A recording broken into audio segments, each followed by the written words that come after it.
Through a similar act of generosity, a stipend provided by one of Pepperdine's alums, Mr. Michael Bedart, I had the great opportunity to spend the summer after my first year of law school working for the public defender in Compton. And as many of you know, Compton at times can feel much farther away than the 45-minute drive from our campus. As part of my internship, I would meet with men and women who were in lockup, accused of having committed crimes the night before, and I would help to prepare them for their arraignments. There was a day that summer when I met with 3 gentlemen in succession who were each charged with having committed murder. I then met with a 4th client. He had been arrested for stealing a 20-ounce bottle of Pepsi. The 3 murder cases required a great deal of attention, as decisions made early on by defense lawyers can often have serious implications as the case moves forward.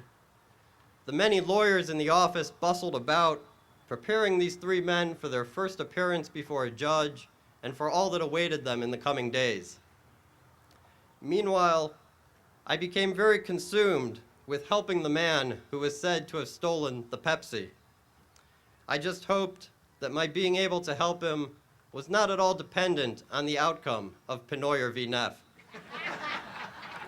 Because even though in the world of criminal defense work, his crime was petty and hardly the stuff that high-powered legal careers are made of, for this man, the consequences were enormous.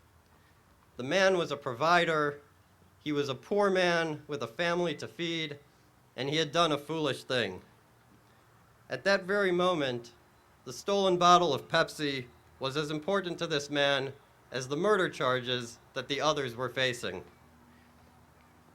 We leave here today, many of us hoping to one day stand in a courtroom, taking part in some very high-profile cases. We all now certainly have the skills and the ability. But remember that every client walks into your office cradling a precious egg, and that egg is their entire world. It is their sustenance, it is their suffering, sometimes it is their freedom. My great-great-grandfather's life was very much about purpose, service, and leadership. He would have been very pleased with a graduating class such as this one that so well embodies those traits. And he would be very proud to know that his great-great-grandson is one of its members. Thank you.